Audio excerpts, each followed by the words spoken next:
Au cours de la dernière semaine, plusieurs rapports de grands médias occidentaux ont confirmé ce que nous savions depuis des années.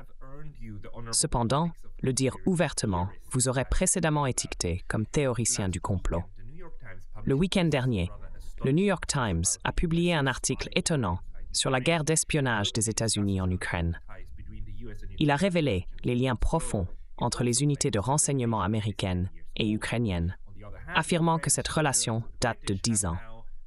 Pendant ce temps, la France, l'Allemagne et la Grande-Bretagne ont admis leur implication militaire sur les lignes de front Est. De nombreux commentateurs croient que ces révélations sont destinées à soutenir la libération des 61 milliards de dollars américains actuellement bloqués à la Chambre des États-Unis. Cependant, mes préoccupations sont plus profondes. Ces développements pourraient indiquer que l'établissement se prépare à l'échec potentiel de la guerre par procuration en Ukraine. Cette situation mène à un carrefour critique avec deux chemins possibles. Soit accepter l'échec et mettre fin à la guerre par procuration, soit l'escalader en une confrontation directe. Examinons les rapports et essayons de tirer quelques conclusions. Voici l'article principal, publié il y a environ 8 ou 9 jours, le dimanche de la semaine dernière, intitulé « La guerre d'espionnage, comment la CIA aide secrètement l'Ukraine à combattre Poutine ».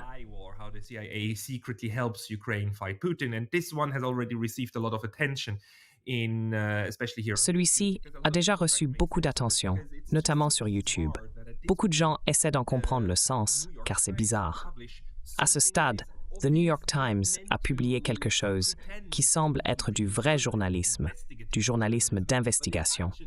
Cependant, c'est plus ou moins un coup de publicité pour faire apparaître les agences d'espionnage américaines et ukrainiennes sous un très bon jour. Au-delà de cela, il est discutable ce que cet article cherche à atteindre. Je l'ai déjà mentionné. Lorsque nous savons que quelque chose est purement de la propagande, et que cette propagande est directement liée à l'État, comme c'est le cas ici, nous devons nous demander quelles parties de l'État sont responsables. Dans ce cas, c'est l'état de guerre permanent des États-Unis, ou comme vous voulez l'appeler. Nous devons comprendre ce qu'ils cherchent à atteindre avec cela. Cela nous aidera à décoder à rebours la pensée actuelle parmi les bellicistes en Occident. Plusieurs personnes l'ont souligné, y compris Patrick Lawrence. Il a décodé cet article, disant que l'Occident s'est retrouvé dans un coin très étroit. Il peint cette confrontation comme un conflit cosmique entre les démocraties du monde et les autocraties. L'Occident ne peut pas facilement s'échapper de cette position, ce qui est vrai.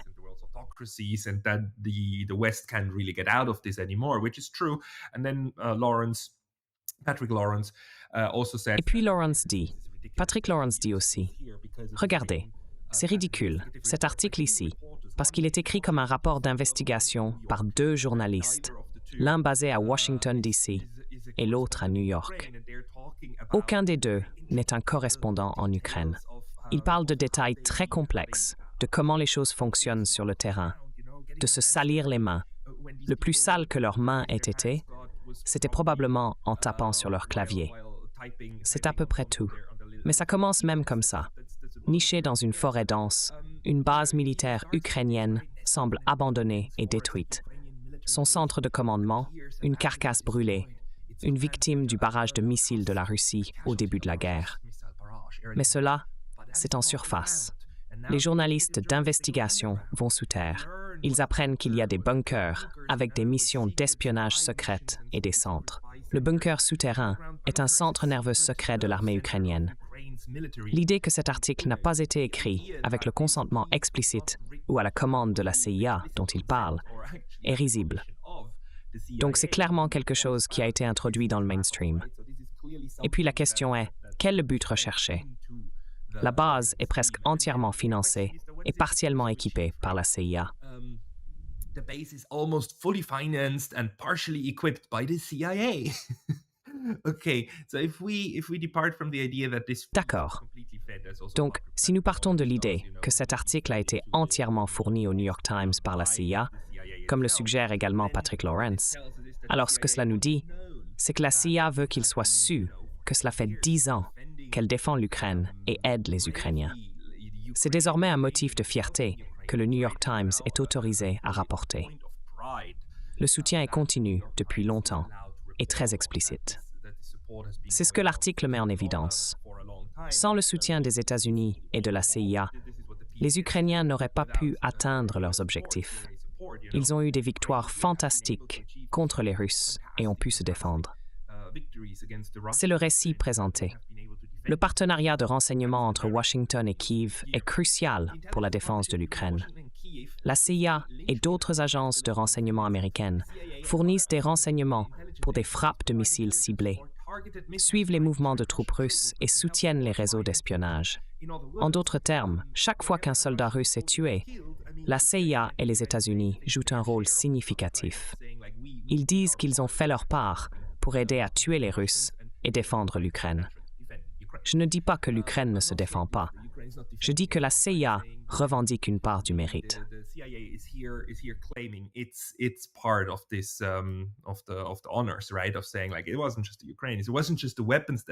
Ce n'était pas seulement les Ukrainiens ou les armes que nous leur avons données.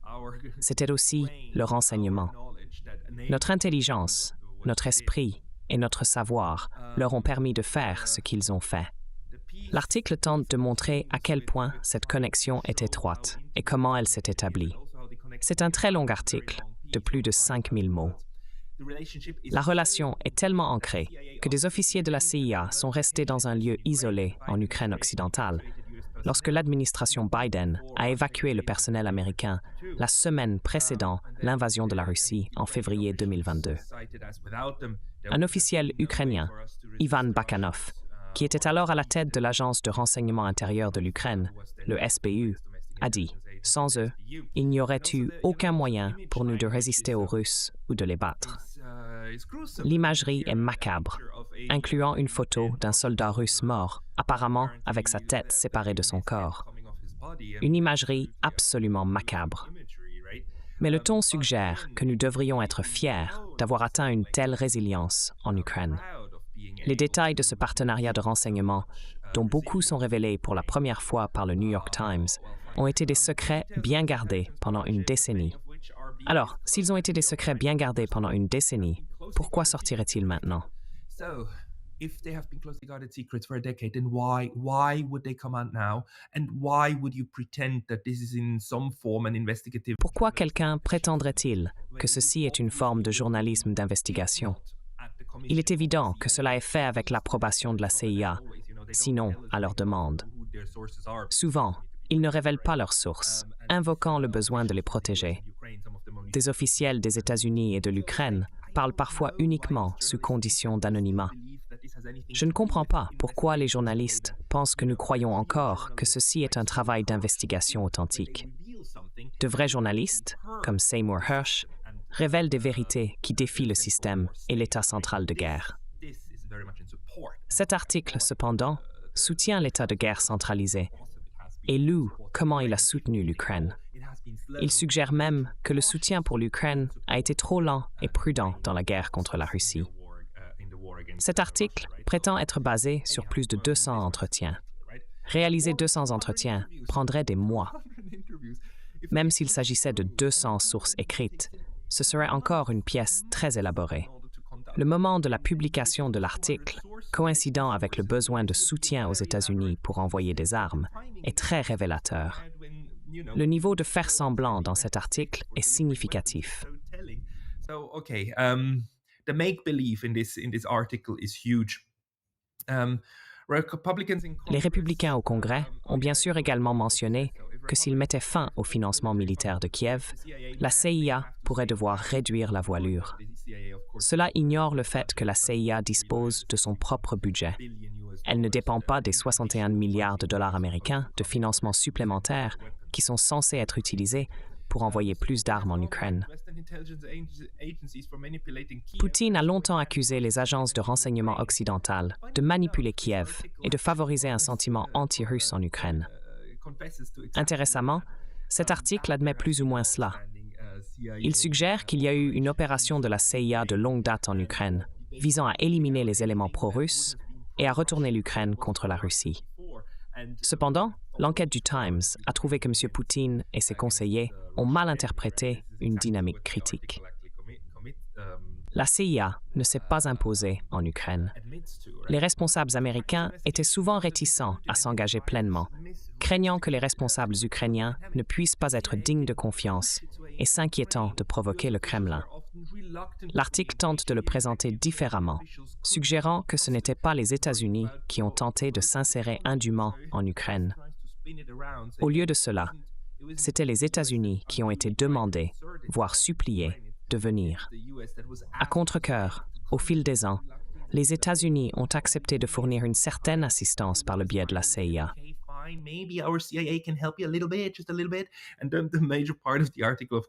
Et puis, la majeure partie de l'article, bien sûr, critique le fait qu'il a fallu beaucoup trop de temps pour que les États-Unis s'engagent pleinement envers l'Ukraine. Un cercle restreint de responsables du renseignement ukrainien a assidûment courtisé la CIA et est progressivement devenu vital pour les Américains. Alors que le partenariat se renforçait après 2016, les Ukrainiens s'impatientaient de ce qu'ils considéraient comme une prudence excessive de Washington.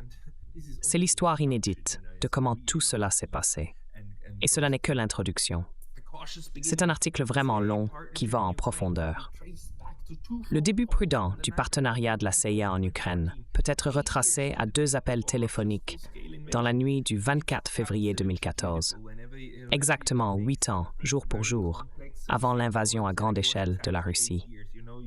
C'est absolument magnifique comment quelque chose de très complexe peut être rendu si simple. Il suffit de se souvenir de la même date, mais 8 ans plus tôt, pour comprendre le début. C'est à ce moment-là que le nouveau chef des espions du gouvernement, après que Yanukovych a été chassé, Valentin Nalyvaïchenko, est arrivé au quartier général de l'agence de renseignement intérieur et a trouvé un tas de documents fumants dans la cour. À l'intérieur, de nombreux ordinateurs avaient été effacés ou étaient infectés par des logiciels malveillants russes. C'était vide, sans lumière, sans direction, et il n'y avait personne. Ainsi, l'article suggère que la relation a commencé en 2014.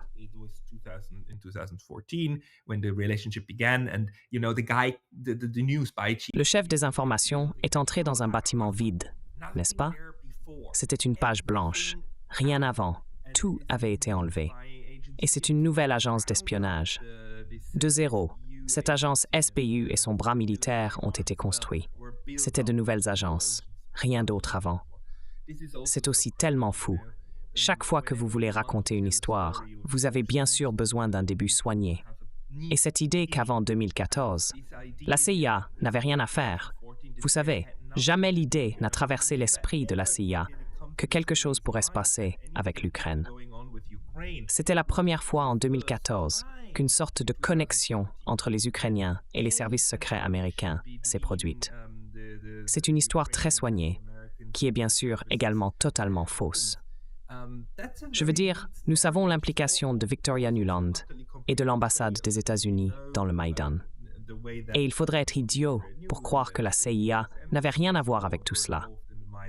Droit. Mais bon, le morceau essaie ensuite d'établir qu'avant 2014, avant que la révolution de la dignité ne se produise, il n'y avait pas de main, rien, aucune implication avec l'Ukraine. Et puis les Ukrainiens viennent et commencent à supplier les Américains d'envoyer leurs officiers de renseignement et de partager des renseignements avec eux. La situation est rapidement devenue plus dangereuse. M. Poutine a saisi la Crimée. Ses agents ont fomenté des rébellions séparatistes qui deviendraient une guerre dans l'est du pays. Les États-Unis ne fomenteraient jamais une rébellion.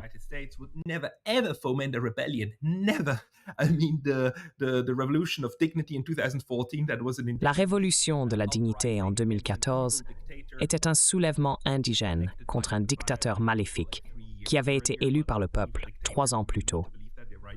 Il est essentiel de reconnaître que Yanukovych était maléfique et probablement un dictateur. Sinon, le récit s'effondre. Les Américains ne favoriseraient jamais quelque chose comme ça, contrairement aux Russes, qui sont connus pour soutenir les mouvements séparatistes dans l'Est. Sans l'influence russe, aucun Ukrainien de l'Est ne rêverait d'être séparatiste. Cela montre que les grandes puissances sont toutes les mêmes à certains égards. La discussion couvre également comment la relation entre ces puissances a été créée et développée. Elle souligne comment les Ukrainiens demandaient des armes et du soutien. Les Américains étaient prudents, faisant une distinction claire entre les opérations de collecte de renseignements et les actions offensives. Un ancien haut fonctionnaire américain a laissé entendre qu'il n'aiderait pas les Ukrainiens à mener des attaques à l'intérieur de la Russie. Il ne fournirait pas aux Ukrainiens les renseignements nécessaires pour attaquer les Russes. Cependant, le général Kondrovski a décidé d'envoyer une équipe en Crimée pour placer des explosifs sur l'aérodrome qui pourraient être détonés si la Russie se décidait à attaquer. Could be detonated if Russia moved to attack. And this time, he didn't ask the CIA for permission. Cette fois, il n'a pas demandé la permission à la CIA. Il a mentionné qu'auparavant, ils avaient demandé l'aide de la CIA pour faire exploser quelque chose en Russie. Cependant, la CIA a refusé, affirmant que cela serait trop escalatoire, et cette fois, ils ont procédé sans son approbation. Je trouve cela assez intéressant. Considérez ceci.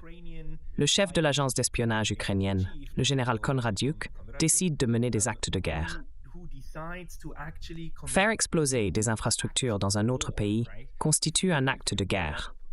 L'Ukraine a constamment soutenu que si la Russie soutient les séparatistes dans l'Est qui attaquent les positions ukrainiennes, c'est un acte de guerre.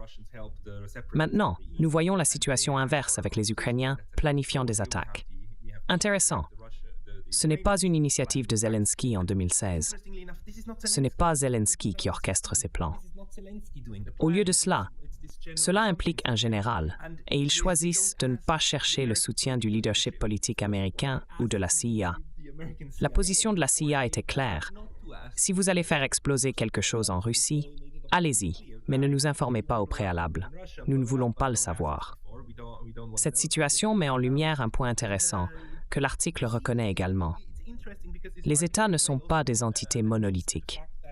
Des leaders comme Zelensky, Biden, Obama, ou peut-être Trump à l'époque, ne contrôlent pas entièrement tout ce qui se passe au sein de leurs administrations ou les actions de diverses agences. These agencies of how they work and what they work with. These agencies sometimes very much move on their own. Ces agences agissent parfois de manière indépendante, ce qui n'est pas un phénomène nouveau. Il n'y a pas de conspiration ici. Cette situation est similaire à ce qui s'est passé au Japon pendant la Seconde Guerre mondiale. Le gouvernement central japonais à Tokyo a été entraîné dans divers théâtres de guerre parce que son armée et sa marine ont décidé de prendre des mesures et d'établir des faits sur le terrain. De manière similaire, nous voyons que les services secrets créent des faits sur le terrain, puis entraînent les gouvernements avec eux, même s'ils sont réticents. Parfois, bien sûr, les gouvernements sont complices. Il est difficile de déterminer si une action a été politiquement dirigée ou si elle s'est produite parce que des individus sur le terrain ont pris l'initiative. L'article reconnaît de telles actions. De plus, il a été approuvé par des individus de la CIA, indiquant qu'ils sont à l'aise avec la révélation que les agences d'espionnage sont quelque peu incontrôlables. Cela est évident aux États-Unis, où des agences comme la CIA et le FBI peuvent refuser de répondre aux questions lors des auditions au Congrès, soulignant un manque de supervision. Essentiellement, la CIA fonctionne comme une entité séparée au sein de l'État, agissant de manière indépendante.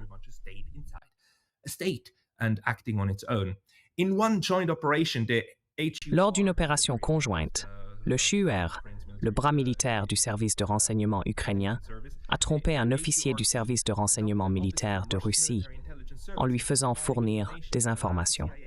Cela a permis à la CIA de relier le gouvernement russe au groupe de piratage dit Fancy Bear, qui avait été lié à des efforts d'ingérence électorale dans un certain nombre de pays. Un autre moment où le New York Times tente de suggérer sans le dire directement que la Russie s'est ingérée dans les élections américaines. Cela implique que l'ingérence russe dans les élections étrangères est un phénomène courant. L'affirmation d'une ingérence russe, ou Russiagate, a été complètement réfutée, même après 2 enquêtes gouvernementales, y compris le rapport Mueller. Cependant, Le New York Times continue de promouvoir le récit, selon lequel les Russes sont des acteurs malveillants tentant d'influencer les élections. Cela prépare le terrain pour l'élection de 2024, suggérant que les Russes soutiendront Donald Trump. Le résultat a été une coalition secrète contre la Russie, avec les Ukrainiens comme membres essentiels. Cela signifie l'apogée de l'article, soulignant le partenariat entre le peuple ukrainien et la CIA comme crucial pour défendre non seulement l'Ukraine, mais la démocratie libérale elle-même. Après que M. Poutine a lancé l'invasion le 24 février 2022, les officiers de la CIA à l'hôtel étaient la seule présence gouvernementale américaine sur le terrain.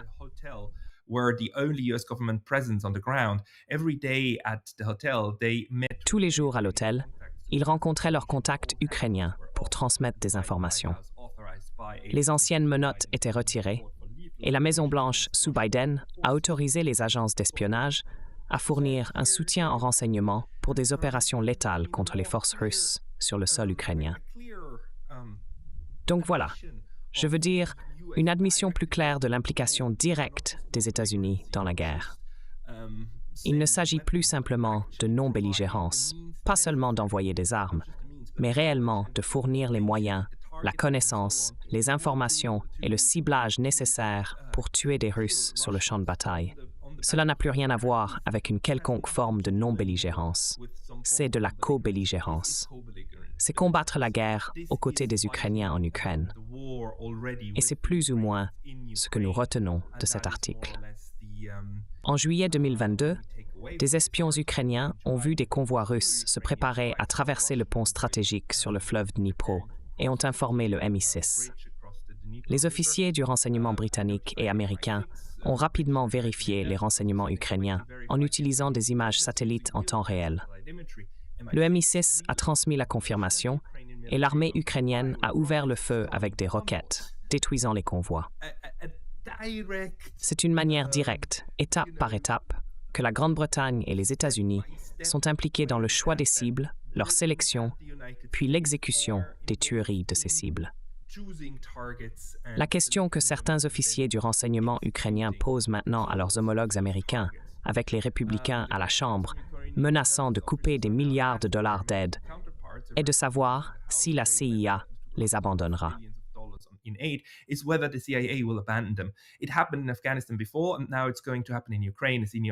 Cela s'est passé en Afghanistan auparavant, et maintenant cela va se produire en Ukraine, a déclaré un officier supérieur. Cela donne le ton, n'est-ce pas? La grande peur, c'est que l'argent n'arrive pas. Aussi, veuillez noter comment cette phrase essaye de cadrer la situation. L'argent n'est pas destiné à l'équipement militaire. C'est une aide, et elle n'est pas fournie. Elle est coupée. Le danger est que l'aide soit coupée, et non que des fonds supplémentaires pour le matériel de guerre soient accordés, bien que ce soit le cas. La formulation de ces phrases est très trompeuse, mais nous le savons désormais. Il est juste important que nous nous rappelions de lire réellement ce qui se passe. Il s'agit de la fourniture de matériel de guerre qui n'a actuellement pas lieu. Et l'article le présente comme une aide qui est coupée. Elle devrait couler. Couler est l'état naturel des choses, et elle est coupée par ces méchants républicains à la Chambre. Oh mon Dieu! Beaucoup de gens lisent cet article comme juste une autre demande d'argent, de financement de la part des États-Unis, et aussi pour un soutien européen. Mais j'aimerais vraiment maintenant placer cela dans le contexte plus large de ce qui se passe actuellement. Cela inclut d'autres révélations de l'Occident collectif. Le plus important étant que la France a officiellement dit maintenant, Macron a dit « Nous ne pouvons pas exclure d'aller en guerre avec la Russie, en Ukraine, en envoyant des troupes au sol. » With Russia inside Ukraine, sending boots on the ground. And you know, as I said in the beginning, if the proxy war fails, Comme je l'ai dit au début, si la guerre par procuration échoue, il ne reste pas beaucoup de bonnes options. Vous devez soit accepter que la guerre par procuration se termine, et alors nous verrons ce qui est arrivé au Sud-Vietnam en 1975. Le Sud-Vietnam a cessé d'exister. Le Vietnam que nous connaissons aujourd'hui est essentiellement ce qu'était le Nord-Vietnam. C'est le scénario que les États-Unis ont tenté de prévenir avec sa première guerre par procuration, puis une guerre directe au Vietnam. Au final, le Sud-Vietnam a été éradiqué. Ironiquement, moins de 50 ans plus tard, les États-Unis ont conclu un accord significatif avec le Nord-Vietnam, créant un partenariat stratégique avec eux. Cela montre à quel point ces guerres et guerres par procuration sont inutiles. Dès qu'il y a une bonne raison de passer à autre chose et d'oublier le passé, les États le feront immédiatement. Il n'a même pas fallu 50 ans pour que les États-Unis deviennent un partenaire stratégique du Nord-Vietnam, ce qui est étonnant compte tenu de l'histoire du conflit. La guerre du Vietnam aurait pu se terminer beaucoup plus tôt, vers 1968 ou 1969, quand il était clair que le Sud-Vietnam manquait de capacité pour combattre le Nord-Vietnam. C'est à ce moment-là que les États-Unis auraient pu se retirer complètement. That's when the US could have completely withdrawn, but of course the opposite happened. Mais bien sûr, le contraire s'est produit. Les États-Unis ont alors dû engager leurs propres soldats pour maintenir la guerre en cours et avoir une chance de vaincre les Nord-Vietnamiens. Les Nord-Vietnamiens étaient soutenus par les Chinois et l'Union soviétique, mais principalement par la Chine communiste. C'est là où nous en sommes maintenant. La question est de savoir si nous devrions nous retirer et laisser tomber le projet Ukraine, la guerre par procuration, ou si nous devrions redoubler d'efforts et leur donner la seule chose que l'argent ne peut pas acheter, à savoir de nouvelles troupes pour le conflit. C'est l'escalade ultime. Et nous voyons comment cela est acclamé en Occident.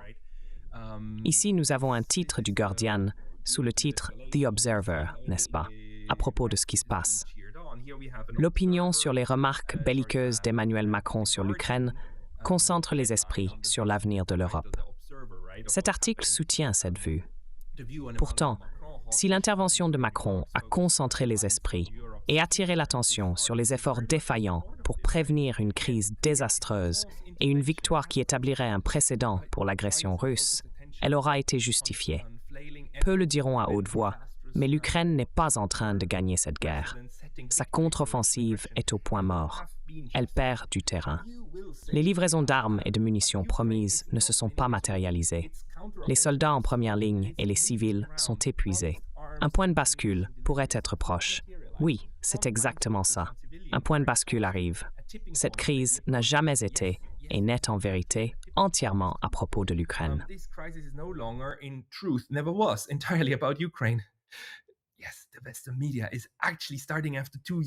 Les médias occidentaux, après 2 ans, commencent à nous informer sur la situation.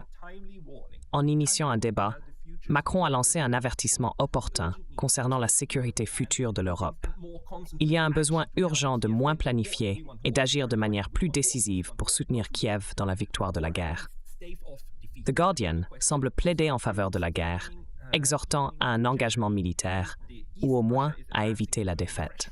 Le problème plus large est le risque croissant pour l'Europe. À l'Est, la Russie avance, avec Poutine ayant récemment tué Alexei Navalny et se préparant pour une victoire électorale truquée, se sentant confiant. À l'Ouest, Trump, plus un adversaire qu'un allié, fait son retour. Il reste peu de temps pour protéger l'Europe de la Russie. The Guardian pousse pour une implication militaire européenne. Du point de vue des États-Unis, c'est idéal si l'Ukraine peut se débrouiller seule, suggérant que des troupes allemandes et françaises, entre autres, devraient être envoyées. Cependant, les Européens sont conscients des risques. C'est pourquoi ils hésitent sans le soutien des États-Unis. Ils sont peu susceptibles de confronter la Russie seuls. Ils attendent de voir si les États-Unis vont engager leurs troupes. C'est la question cruciale.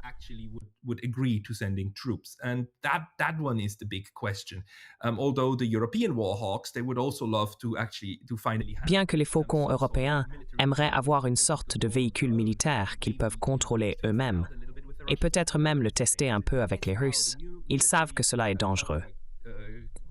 Tester un nouveau conglomérat militaire ou une installation en Ukraine est risqué, et les résultats sont imprévisibles.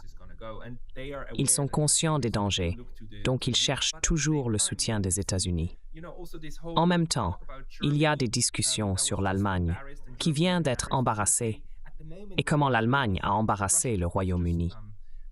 Actuellement, les Russes ont publié un enregistrement téléphonique de plusieurs généraux allemands discutant de la manière d'utiliser les armes allemandes pour attaquer le pont de Crimée, qui relie la Russie à la Crimée. Cette révélation est à la fois dommageable et accablante. C'est l'une des premières fois que les Russes tentent d'utiliser l'opinion publique en Occident pour influencer les changements de politique. Les Russes disent clairement aux Européens qu'ils savent exactement ce qu'ils préparent. Ils connaissent les préparatifs pour les attaques et ont toutes les preuves dont ils ont besoin. Ils montrent une preuve aux Européens et à leurs médias, signalant qu'ils sont conscients des manigances. Donc, le message est clair. Ne pensez pas que vous pouvez cacher vos plans juste parce que vous êtes à Berlin ou à Paris. Just because you're sitting in Berlin and Paris, we know. And at the same time, the Germans and the French and the British, Nous savons que les Allemands, les Français et les Britanniques sont impliqués. Olaf Scholz, le chancelier allemand, a récemment révélé que le MI6 est également impliqué dans la sélection des cibles et le déploiement d'armes contre les Russes. Les Britanniques ont prétendu être très en colère contre M. Scholz pour avoir divulgué un tel secret. Cependant, ces secrets sont fréquemment divulgués. C'est comme planter des graines dans un champ et les disperser pour qu'elles poussent. Ma crainte est que c'est exactement ce qui se passe. Alors que ces gouvernements prétendent être mécontents des fuites, ils nous préparent en réalité à la prochaine étape. Ils veulent montrer que puisque nous sommes impliqués depuis 2 ans, envoyer officiellement des troupes ne sera pas une escalade. Ils soutiennent que les Russes ont accepté notre implication. Et maintenant, nous offrons juste un peu plus d'aide aux Ukrainiens. Voici ma crainte. Que le public européen soit préparé et conditionné à accepter la prochaine étape de l'escalade et l'implication directe des troupes au sol comme la prochaine étape logique, parce que nous sommes déjà en guerre et cette guerre ne s'étend pas. And this war is now not growing. We are just trying to reinforce our front lines, right? Nous essayons juste de renforcer nos lignes de front, n'est-ce pas? Oui, parce que c'est là où nous en sommes dans cette guerre. La guerre par procuration échoue. Donc, beaucoup de choses doivent être révélées. Non pas parce qu'elles sont enquêtées ou révélées par des individus courageux comme Julian Assange ou Edward Snowden. Ce n'est pas ce qui se passe. Ces gens ici, ces partisans de l'Empire, ces écrivains pour l'Empire, n'iront jamais en prison. Ils ne seront jamais à Belmarsh. Ces personnes, Adamantius et Michael Schwartz, font le travail de l'Empire. Mais vous et moi sommes amenés à croire que l'implication des États-Unis a déjà été énorme. Cela me rappelle la Seconde Guerre mondiale. Pendant les 2 premières années, les États-Unis faisaient semblant de ne pas en faire partie, tout en préparant tout ce qu'ils pouvaient sur le terrain. C'était pour s'assurer que, une fois entrés en guerre, ils pourraient le faire avec tout le faste nécessaire. Bien sûr, c'est alors que les Japonais ont fait l'erreur de leur donner l'excuse parfaite en bombardant Pearl Harbor, ce qui a conduit les États-Unis dans la Seconde Guerre mondiale. Et oui, Pearl Harbor. Pearl Harbor. Will we have another Pearl Harbor pretty soon? Allons-nous avoir un autre Pearl Harbor? Assez tôt, quelque chose pourrait se produire qui changera la donne aux États-Unis et en Europe, rendant la guerre totale souhaitable pour une majorité de personnes. Pour le moment, ils ne le veulent pas. Donc, à moins qu'il y ait une forme de Pearl Harbor, nous pourrions ne pas voir ce changement. Mais il me semble que les préparatifs pour une escalade sont déjà en cours. J'espère que l'élection de 2024 pourrait inverser la tendance, mais je ne suis pas très optimiste.